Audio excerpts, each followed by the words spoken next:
Amabala ge Kampala gali very dangerous. Very. Mezo erudde nga tugigamba mbu badyaginga abantu. Ne shisha wabe bamuteekamu enjaga. Yes, neze buli wembagamba abantu abo babeera balowooza bawala nanga mubimanyi babagamba oyo omukazi yakuba bizinesi zaffe.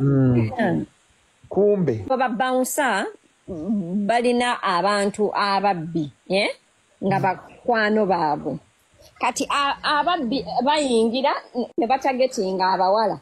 Alengera omuwala nga ayingidde bwagenda okulaba ayinamu ka iPhone aparkinze akamotoka nga bagamba nga baspiking ebyo kunywa byabwe ebyatukako wawo ne bali mu kesi emwe yaliko ebintu ng'ebyo omwana wali wa ku balaki eri mukono bagiyita lyayo Asa Ampumuza eyaweereddwa obutwa ku bbaala lya Mezonowa ki exactly ekyabaddewo. Okusinziira ku bantu waliwo theory za mirundi esatu kigambibwa mbu yaweereddwa obutwa kweno kilabu emanyikiddwa nga Mezo. Abaala ne bagamba mbu biragalalagala ng'enjaga n'ebisigadde ebyo byamuviiriddeko okufa. Abaala ne bagamba nedda bakozesezza ebiragalalagala ebyo ng'enjaga n'ebisigadde bagamba kimu drugs okubeera nga ze zaamujje mu budde nga kisoboka okubeera nti edda bw'abadde butwa oba nga yakozesezza ebiragalalagala oba nga bamutezze ebiragalalagala okufa kwe kulabike nga ye yakozesezza ebiragalalagala.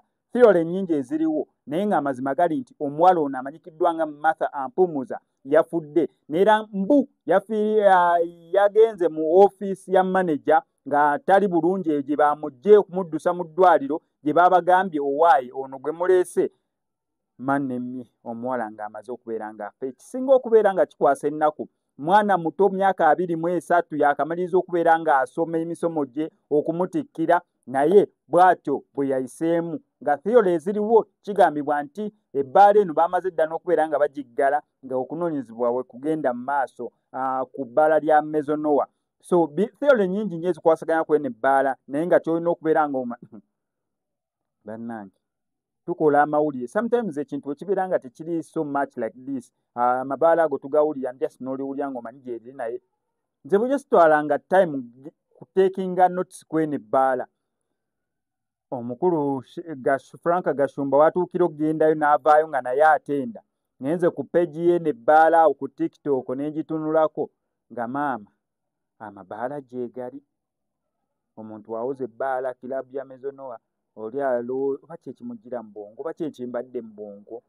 Waliwo ka video kenguddeko ng'emmotoka eziri mu parking nga newe weewola ya mukwano gwo bayinza okugaana opaakingawo ndooza mu parking yaabwe ng'oba gidde ku boda yo n'egenda gwe n'oyingira osinga instead of ogamba munzigidde mu mmotoka kumba ogidde mu karawumu ogidde mu kawishi ogidde mu bunuwa ogamba otya munera ogidde mu kitalo nnyo kitalo ddala. Theory nnyingi eziri mu kubeera nga zigenda mu maaso naye kankulage ensonga zino eno sofa nga we ziyimiridde kulageko ne ku iris z'eno ebbaala. Manyi oyinza ogamba ebbaala bantu bangi aboogera emugambo kweno ebbaala naye maama simanyi ndowooza gye ŋŋendeyoko nange experience ate ŋŋendeyo yo bagamba ate obutwa simanya biki ŋŋendeyo ndabeyo bulabi bwe banangoba olimbega gwaze ayimiridde atunula ogende bannange ebintu ebimu olemu. Nabadde ku leero lwakumeka Monday ku Saturday nagenze mu kifo bakiyita Mezonowa kiri kololo gwe gwasoso kigendamu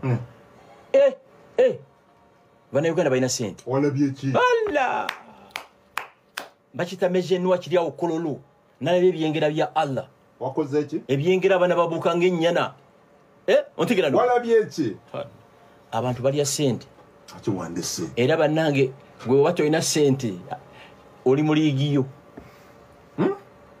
namazeemu essaawa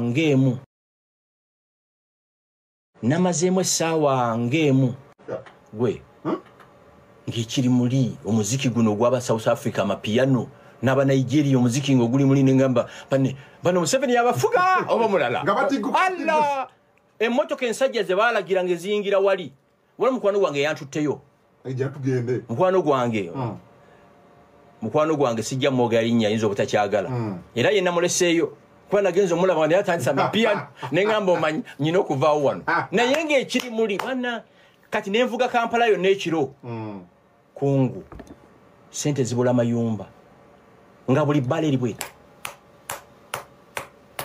sente zibula mayumba kati generation esula mu mabaala tejjaako gavumenti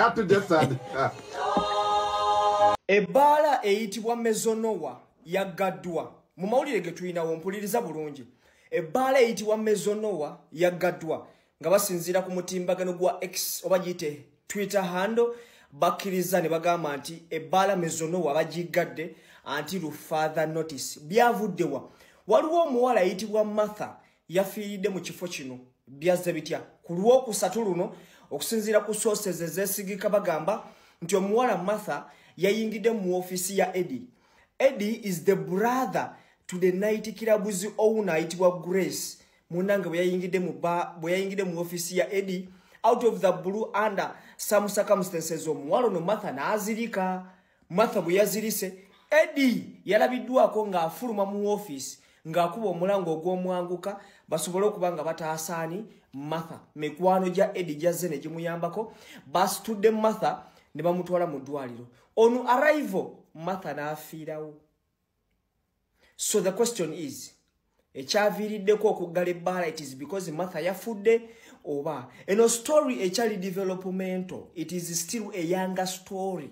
Wabula we are still digging deep okulaba nga tufuna information ali crucial. Martha yafudde abasinga mubadde mugamba mbu Martha yavudde ku tebo n'agenda mu shotiko mbu okunywa ebyokunywa yagenza okudda nga bamuteeredde obutwa mu glass. This story is still young to building and building.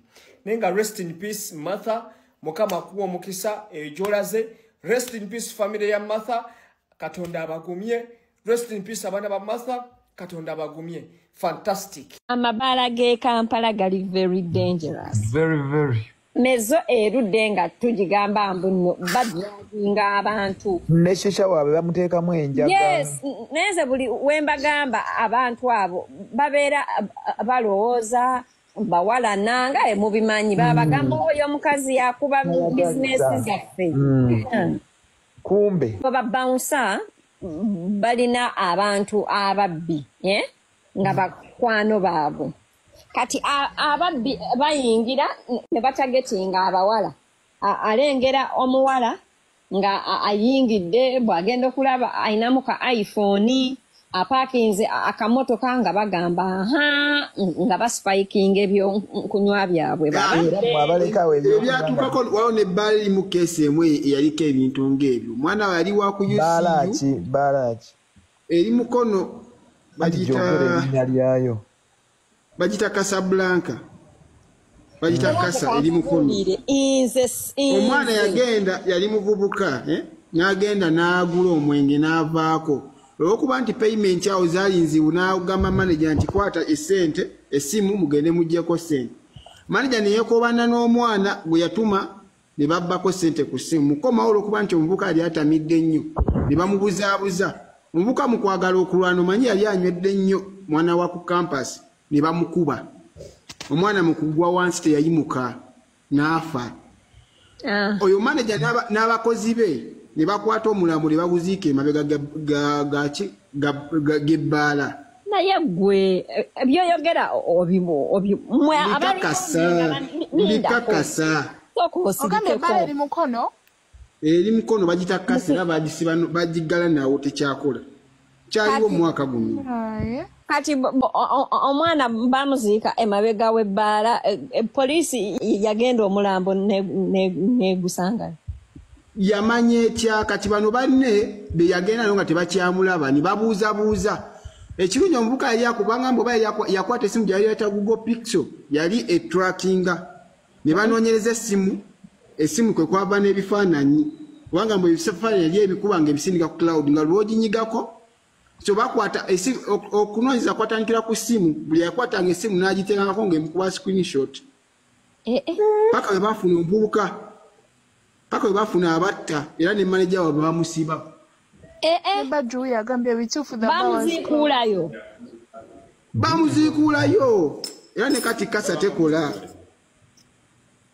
mazibonnange